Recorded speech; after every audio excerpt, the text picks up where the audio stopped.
One biomechanical factor that's going to lead to more stress on the patellar tendon is using a stiff landing strategy.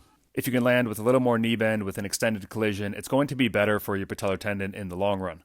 But what is the best way to go about regaining this pattern? In my podcast with Enda King, he talked about his experiences with different methods. I don't do a lot of box landings because it's hard to make them a little easier and a little harder. Whereas if you're landing with a trap bar from a tiptoe position, it's much easier to modify the load a little bit up or a little bit down.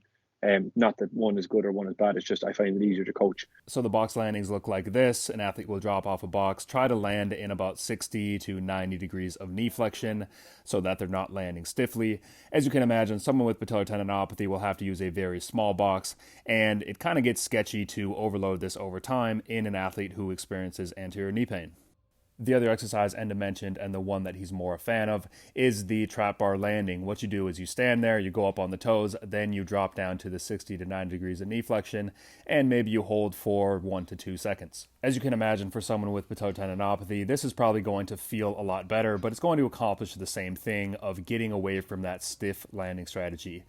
And it's a lot easier to progressively overload without the fear. It's pretty scary to drop off of a 3 to 4 foot box if you have patellar tendinopathy. It's not very scary to do a trap bar landing with 100 to 200 pounds. So there's an idea for you to use when you're trying to regain a normal landing pattern, trying to get your knees to bend again after having patellar tendinopathy. So try that out. Hopefully that helps. Enjoy.